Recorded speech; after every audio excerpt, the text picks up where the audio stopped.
Halo sahabat, ketemu lagi di kanal Kolase Sakawarga. Hari ini saya ketemu teman baru, teman istimewa yang inisiatif luar biasa, Kang Irfan Rustandi. Beliau ini adalah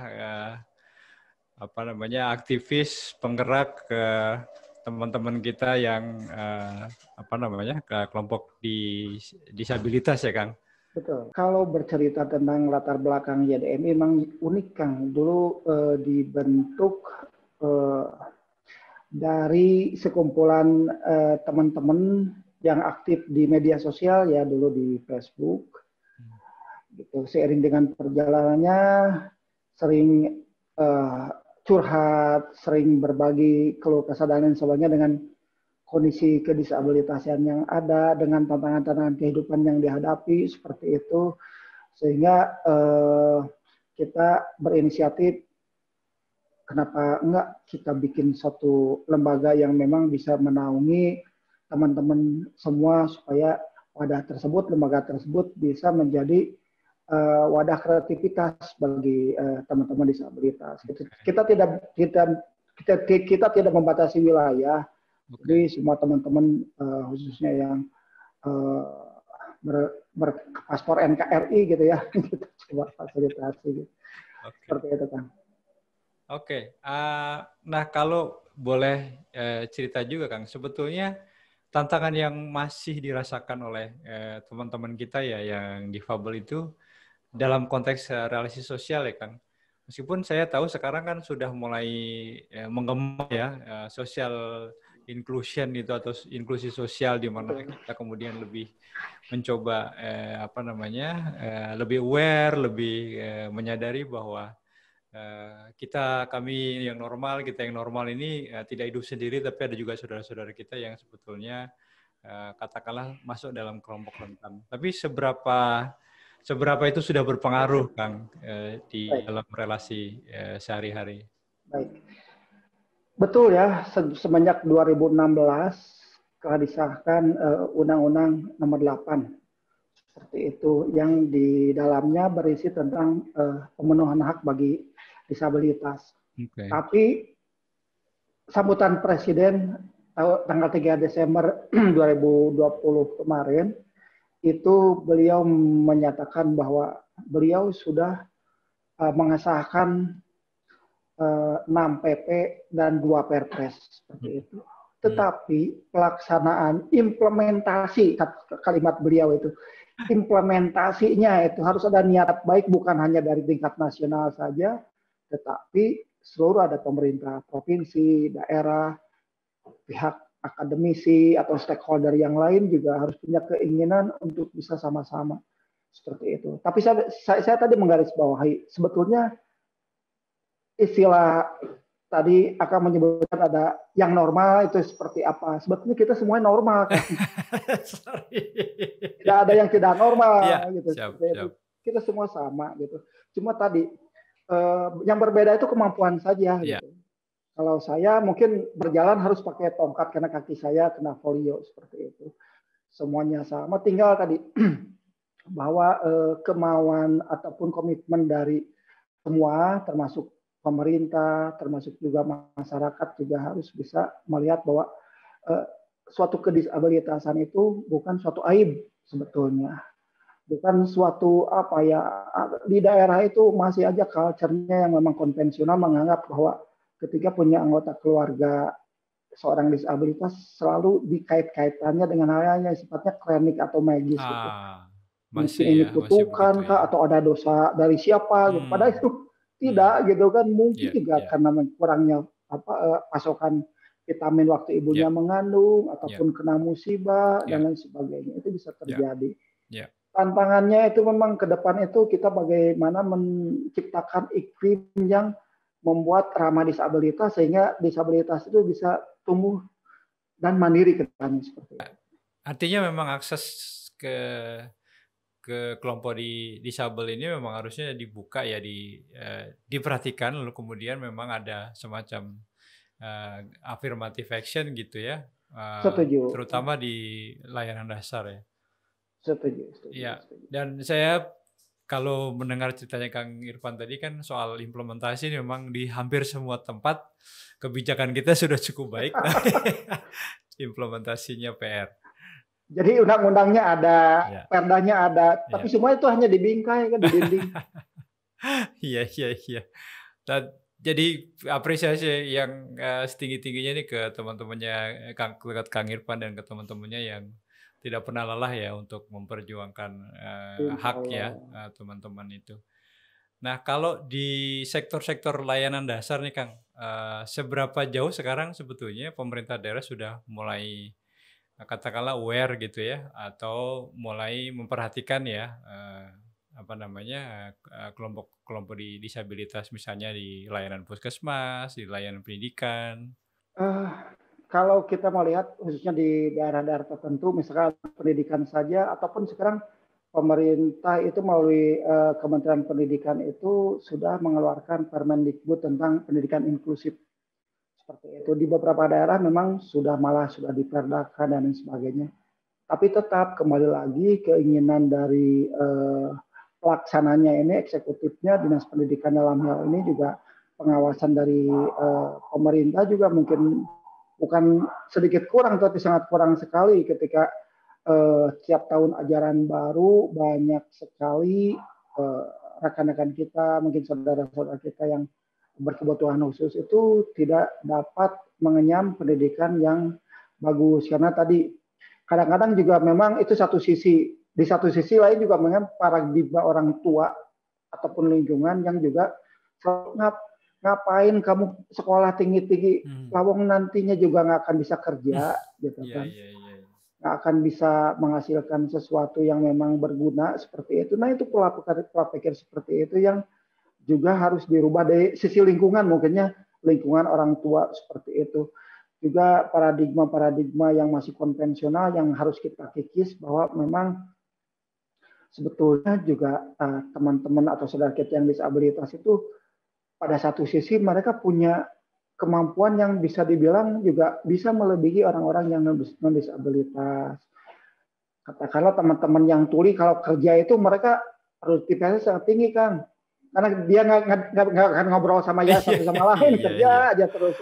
Betul. Ada yang Down syndrome juga misalkan, kan dia itu kalau sudah fokus pada satu kegiatan itu misalkan dipekerjakan di salah satu bidang pekerjaan, katakanlah di satu hotel, melipat spray aja itu kualitasnya sangat bagus seperti itu. Itu dari segi apa kita melihat secara faktual gitu. Dari sisi pelayanan dari pemerintahnya mungkin juga apa di beberapa melalui Kementerian Dalam Negeri juga sudah menyarankan ke tiap-tiap pemerintah daerah juga di beberapa sektor sesuai dengan Undang-Undang di Nomor 8 Tahun 2016 itu harus sudah dilaksanakan dari kesehatan, misalkan pendidikan, ketenagakerjaan dan lain sebagainya seperti itu. Tapi harus kita akui bahwa tadi kurangnya pengawasan atau dalam tanda tidak adanya pengawasan yang efektif, ternyata implementasinya itu memang tidak bisa diukur tingkat keberhasilannya seperti itu. Ya. Jadi memang masih indah di atas kertas ya. Iya, segala sesuatunya aduh. Tapi begini Kang, mungkin ke depan generasi adik-adik saya mungkin ke depannya yang disabilitas dengan sekarang ini sudah ada undang-undang, ada peraturan pemerintah, ada Perpres dan lain sebagainya. Minimal mungkin yang namanya melubah culture, melubah kebiasaan perilaku itu kan tidak instan. Mungkin prosesnya bisa 1 tahun, 5 tahun, 10 tahun, 20 tahun mungkin seperti itu. Tapi infrastrukturnya tetap kita harus kawal dari sekarang. Oke.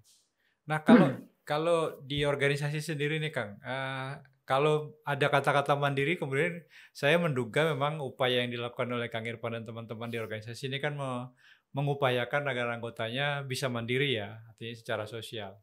Boleh cerita sedikit nggak Kang, apa saja sih yang dikerjakan di lembaga ini? Banyak sih sebetulnya yang kita coba create buat membantu teman-teman. Jadi memang karena kita harus berbicara fakta juga. ketika melihat sekarang itu di bidang ketenagakerjaan itu ada Perpres, ada Perpres PP nomor 60 tahun 2020 bahwa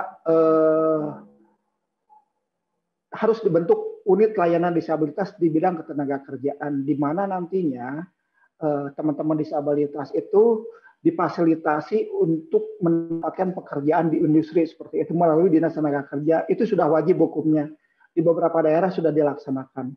Tetapi itu kan talentnya ini, Kang, source-nya ini terbatas. Kenapa? Kan tadi pendidikannya itu sangat minim gitu. Yang mempunyai latar belakang pendidikan tinggi hanya bisa satu Indonesia bisa dihitung dengan jari gitu. Kebayang. Yang mempunyai latar pendidikan menengah misalkan SMA, SMP juga itu tetap masih kurang. Yang paling banyak itu adalah SD dan tidak bersekolah. Karena tadi paradigma terutama orang tua yang selalu ngapain sih sekolah tinggi-tinggi, udah aja lah, kamu nantinya juga nggak akan bisa kerja atau apa-apa gitu seperti itu. Nah itu yang memang tugas kita harus dirubah. Nah makanya kita mensiasatinya ketika memang kondisi seperti itu, bagaimana mereka itu secara mandiri bisa produktif. Minimal mempunyai penghasilan untuk menghidupi dirinya sendiri lah, beli pulsa, beli kuota dan lain sebagainya. Jangan terlalu mengandalkan orang lain seperti itu. Kita meng-create beberapa usaha produktif buat mereka. Dulu kita coba dengan memfasilitasi mereka dengan beternak burung puyuh kan, seperti itu di daerah Serua seperti itu, dan alhamdulillah berjalan sebetulnya. Cuma yang jadi kendala itu dulu itu masalah lahan saja, karena memang lahannya milik orang lain, jadi kita terkendala seperti itu. Jadi kita coba alihkan ke tempat lain. Nah sekarang kita coba juga bikin juga ternak jangkrik. Jadi kita semuanya itu based on demand gitu kan. Jadi betul. Jadi kita tidak menyuruh teman-teman itu kamu bikin ini tanpa jelas pasarnya gitu kan. Tapi kita carikan dulu pasarnya. Ketika pasarnya sudah ada dan lain sebagainya kan kita enak gitu. Kamu udah punya berapa kilo panen sekarang? Oke, saya beli misalnya 35.000 nih, ada orangnya gitu seperti itu. Jadi langsung tiap bulan itu mereka bisa dapat penghasilan yang minimal bisa mencukupi hidupnya sendiri seperti itu. Dan juga diharapkan bukan hanya untuk sesaat gitu, itu harus sustain, harus berkembang. Karena idealnya mereka itu punya usaha itu bisa tumbuh dan berkembang, malah kalau bisa mengajak orang lain juga gitu seperti itu, bersama-sama mandiri. Oke. Nah, kalau sekarang kalau bicara area, ini sudah beroperasi di daerah mana aja, Kang? Waduh, gitu. Ini nih kita kebetulan ada sekarang di sekretariat ada orang juga dari Makassar kan. Ada juga dari kemarin itu dari Bekasi, ada juga dari Majalengka, itu seperti itu. Jadi memang tadi mungkin karena kan yang namanya media sosial itu ini ya tidak ada batasan wilayah, batasan waktu dan lain sebagainya, kita bisa terhubung, bisa berkomunikasi, kita ada peluang ya nggak jadi masalah, kita coba hadirkan, kita coba bina seperti itu. Oke. Nah kalau dari sisi ini sejak reformasi kalau saya nggak salah ya Kang, itu kan organisasi yang menaungi kelompok disabilitas itu kan berkembang juga. Betul. Dan saya tahu di beberapa daerah juga nggak hanya satu biasanya gitu. Nah ini apakah memang ada jejaring nggak sih Kang antar lembaga-lembaga yang sejenis model begini? Kita selalu berinteraksi dengan teman-teman yang lain. Tentunya sebetulnya semua organisasi itu kan tujuannya sama, bagaimana dengan amanah Undang-Undang Nomor 8 ini semua haknya bisa terpenuhi gitu kan, ada 22 sektor seperti itu. Kita selalu berinteraksi dengan yang lain ketika memang apa yang bisa kami bantu untuk mereka, kita coba fasilitasi. Tidak hanya sifatnya fisik saja, misalkan bantuan alat, berikan alat bantu dan sebagainya, tapi juga manajerialnya juga kan. Maksudnya bagaimana cara mengelola organisasi difabel itu dengan Karena intinya itu, mohon maaf ketika memang dulu sering kali bahwa disabilitas itu termasuk juga lembaganya dijadikan objek untuk charity base gitu, seperti itu. Orang hanya melihatnya itu kasihan lah, udah kan bukan seperti itu maunya. Oke, mungkin iya karena bangsa kita kan tipikalnya orang-orang baik semua kan. Oh kasihannya itu jalannya pakai tongkat nggak bisa melihat gitu, seperti itu. Cuma kan kita harus rubahnya itu, tolonglah kami memang seperti ini, tapi berikanlah kami kesempatan gitu. Kami juga misalkan bisa berbuat ini loh, gitu kan. Bisa berbuat ini loh. Itu hargailah apa kreativitas kita, kerja-kerja kita seperti itu. Bukan karena kasihannya gitu, seperti itu kondisinya.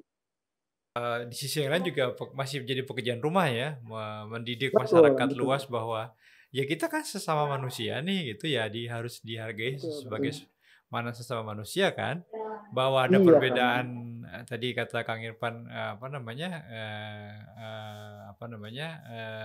kecakapannya itu ya karena memang ada keterbatasan gitu, tapi itu kan kemudian setuju. Tidak membuat kita kemudian melihatnya jadi agak beda gitu ya, kasihan, Setuju. harus disantuni secara terus-menerus gitu ya. Dan itu kan juga bukan keinginan teman-teman pastinya kan? Betul sekali. Oke. Nah, kalau misalnya ini Kang, kalau tujuan sebetulnya dari yang sudah tadi diperjuangkan, kira-kira sudah ada belum sih pemerintah daerah yang sebetulnya lumayan oke lah gitu sepanjang yang Kang Irfan lihat? Di beberapa daerah mungkin ketika pergerakannya bagus gitu kan, di beberapa daerah pergerakan teman-teman bagus, itu bisa dilihat di mungkin kalau di daerah Jogja gitu kan, di Bantul juga di Gunung Kidul dan lain sebagainya sudah itu, karena memang teman-temannya itu proaktif ya, lebih baik. Untuk di beberapa daerah lain memang masih perlu kerja keras dan kerja cerdas ini, berkolaborasi dengan beberapa beberapa pemangku kepentingan supaya mulai mereka itu bisa lebih lebih bisa mengimplementasikan apa yang menjadi yang diamanahkan oleh Undang-Undang 8 seperti itu kan. Pemenuhan hak di 22 sektor itu sebetulnya yang memang jadi goals kita terus bergerak seperti itu. Nah, kalau saya juga membaca berita ini beberapa kali juga sempat muncul ya seleksi CPNS misalnya gitu. Betul. Berarti kan sebetulnya sudah ada niat ya dari pemerintah, mungkin dari top manajemen, mungkin dari menterinya gitu, tapi ya level manajemennya atau kepala daerahnya mungkin juga punya pandangan yang berbeda gitu nggak sih yang Kang Irfan lihat sebetulnya? Betul Kang, jadi perspektif mereka itu selalu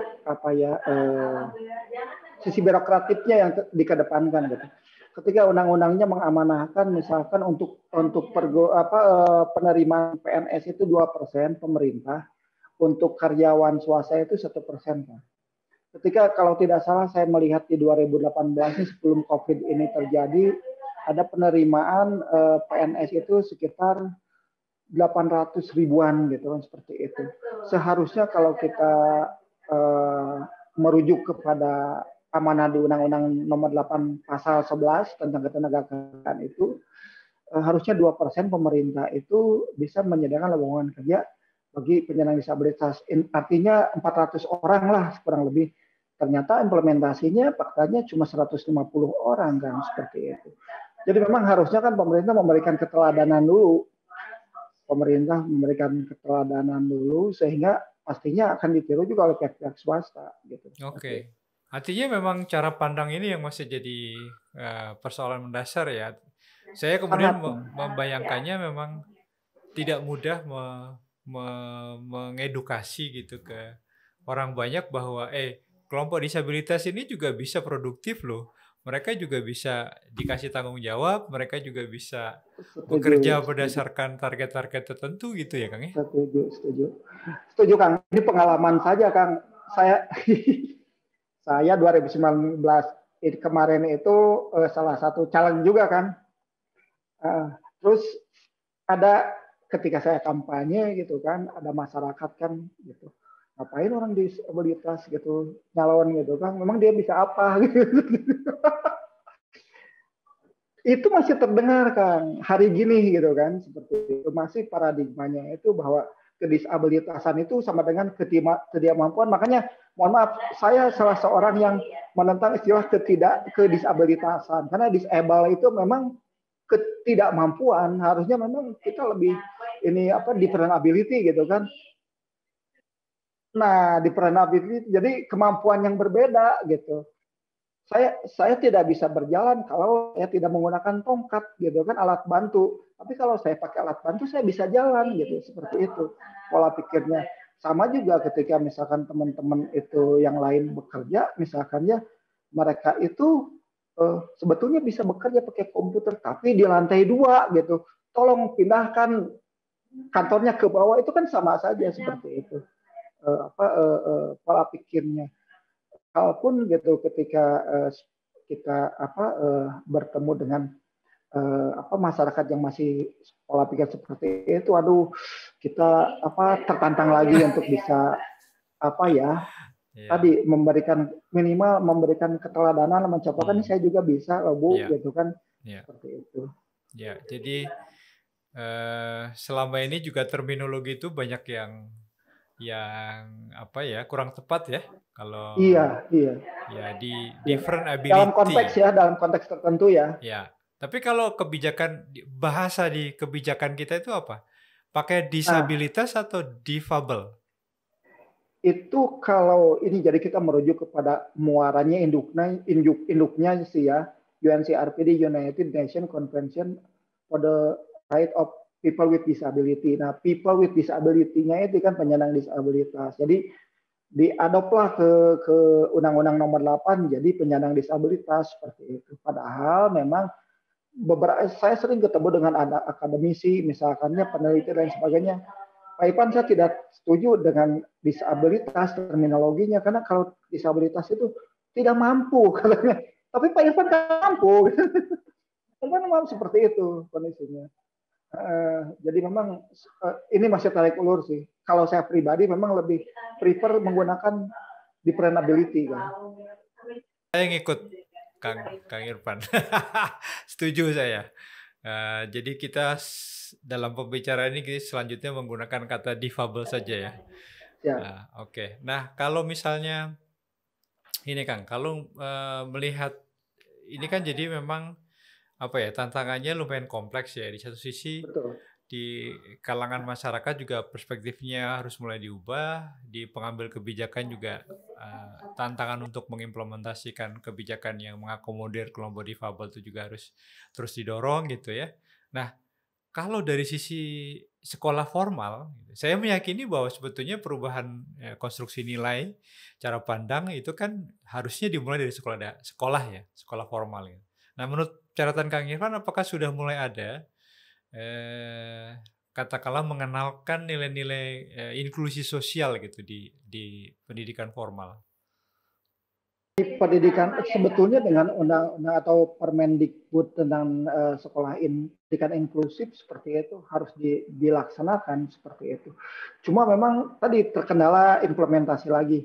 Ketika memang di satu sekolah itu harus menerima minimal 3 orang penyandang disabilitas di sana itu, ketersediaan misalkan ada yang tuli masuk ke dalam sekolah negeri seperti itu, ternyata terkendala, tidak bisa berkomunikasi, harus ada penerjemah bahasa isyaratnya. Guru-gurunya belum siap juga kan, infrastruktur yang ada, prasarana pendukung belum ada. Nah itu memang tantangan juga gitu, seperti itu. Antara payung hukum dengan implementasi dengan di lapangan itu kadang-kadang sering bertolak belakang gitu ya. Itu yang menjadi kekhawatiran atau memprihatinkan itu ketika memang di lapangan antara harus mengikuti aturan dengan ketidaksiapan Ya. Infrastruktur yang ada di sekolahnya. Iya. Karena memang konsekuensinya ternyata tidak simpel ya ketika aturan ini Betul, mau betul. diimplementasikan gitu. Ya, saya ingat Setuju. beberapa kali mengelola proyek sih, Kang, terutama terkait dengan layanan dasar gitu ya. Memang di beberapa daerah itu katakanlah level di kepala dinas gitu ya, baru mulai sadar ketika, loh ternyata menyediakan katakanlah toilet sekalipun gitu harus mulai menyadari bahwa teman-teman atau pasien yang dari kelompok difabel itu sangat mungkin akan menggunakan sarana Setuju, setuju. puskesmas gitu. Oleh karena itu misalnya bikin lebar pintunya itu harus muat dengan kursi roda misalnya. Nah itu kan hal-hal Setuju. yang sebetulnya kalau nggak ada dialog itu pengambil kebijakan juga nggak aware ternyata, Kang. Iya, betul kan. Justru itu. Jadi memang harus tadi kalau kita itu makanya kita punya program itu disabilities goes to government, disabilities goes to parliament kan. Jadi kita komunikasi dengan mereka gitu. Kita punya aspirasi seperti ini, pemerintah pada posisi bagaimana seperti itu menanggapi aspirasi kita. Kita nanti di sana ada diskusi seperti itu. Apalagi sekarang payung hukum sudah ada, misalkan Perda sudah didorong dan sebagainya. Tinggal tadi kesiapan dari aparatur pemerintahannya, baik itu tingkat provinsi, kabupaten, kota juga harus mulai disiapkan. Di samping itu juga edukasinya kita lakukan ke masyarakat, disabilities goes to community, goes to media, goes to school, sama goes to industry juga sama kita lakukan. Jadi holistik kan kita coba sentuh, karena kalau hanya satu dua sisi saja yang lainnya tidak juga tidak akan Ya, jalan gitu. Kita coba semuanya. betul. Wah, keren kalau gitu. Luar biasa nih ke teman-teman. Nah, kalau misalnya boleh bertanya soal cita-cita atau mimpi lah ya kita atau target lah gitu ya dari lembaga Kang Irfan sendiri kira-kira dalam misalnya 5 tahun ke depan tuh apa yang menjadi mimpi, Kang? Simpel sebetulnya kan. Kalau buat saya pribadi mungkin apa ya?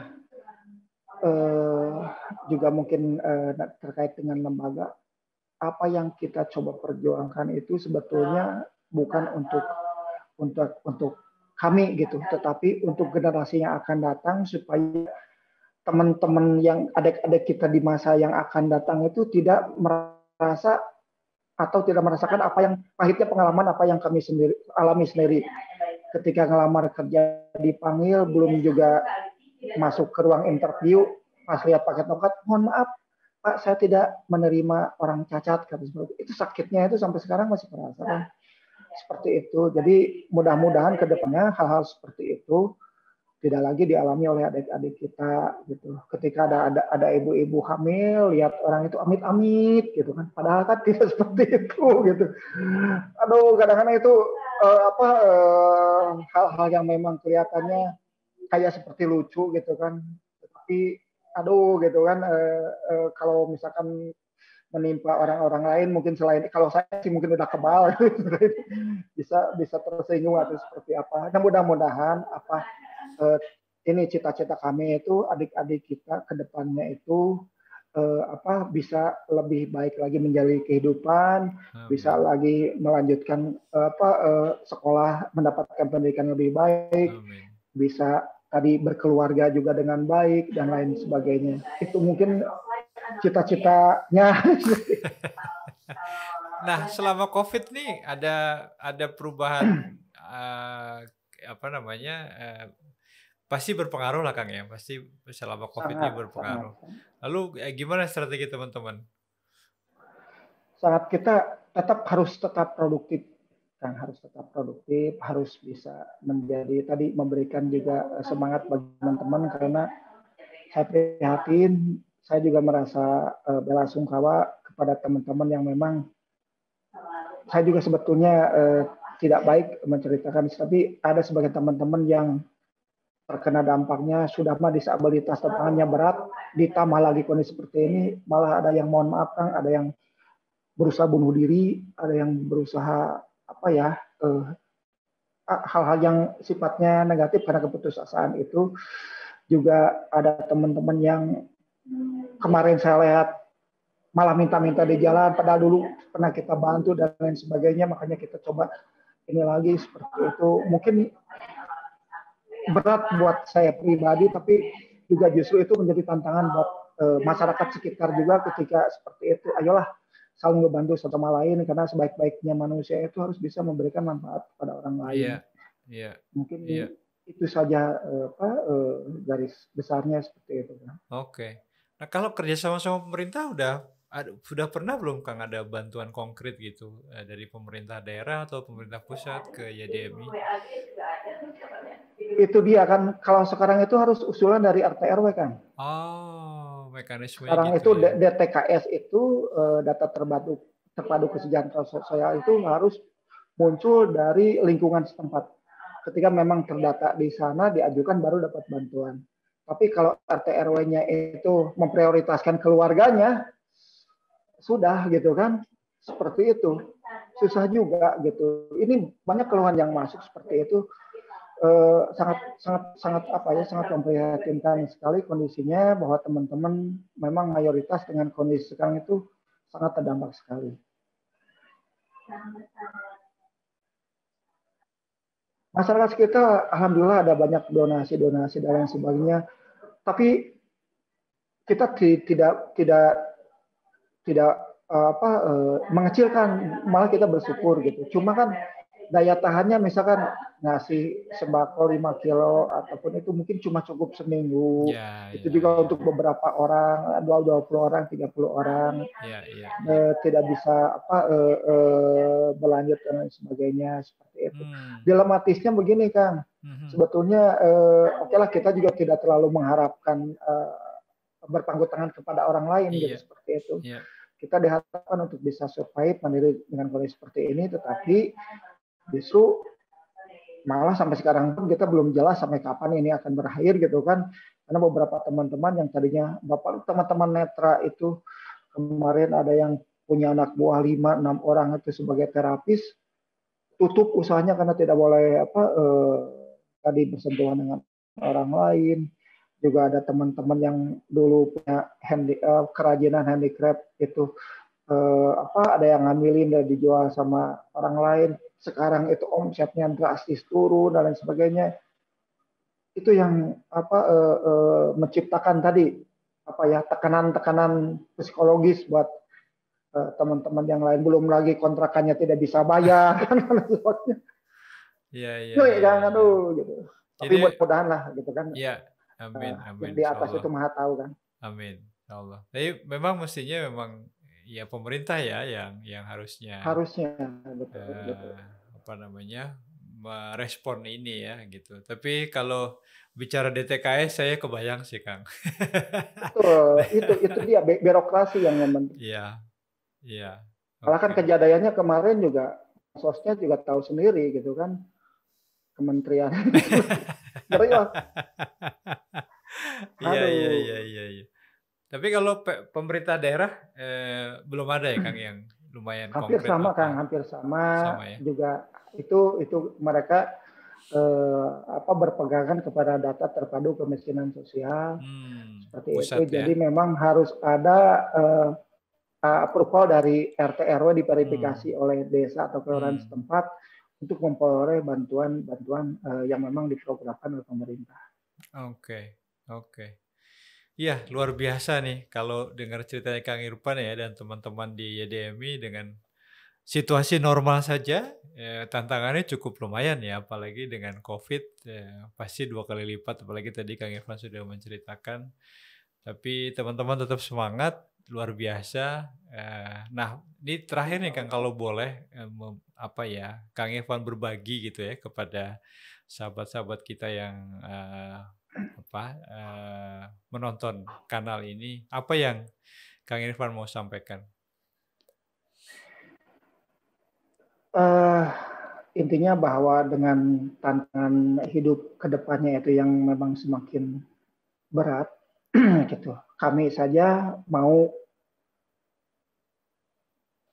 bekerja keras gitu kan supaya bisa terlepas dari tantangan tersebut. Apalagi teman-teman misalkan yang non disabilitas itu harus tetap semangat biarpun kondisi seperti ini, harus tetap produktif, harus tetap menjaga protokol kesehatan supaya COVID-nya cepat-cepat berlalu, Kang. Amin, amin, amin, amin. Oke, Kang, terima kasih banyak ya. Nanti kalau ada kesempatan ngobrol lagi, kita kontak lagi, kita ganggu lagi. Mudah-mudahan masih bersedia ya. Amin, ya, amin. Siap, nanti siap. Kalau COVID sudah berlalu, insya Allah mudah-mudahan, amin. Kita bisa silaturahim langsung, ngobrol-ngobrol sama teman-teman. Oke. Supaya lebih seru. Siap. Sambil ngopi-ngopi kayaknya lebih asik ya. Oke, Kang Irfan, atur nuhun. Terima kasih banyak. Sami-sami. Mangga.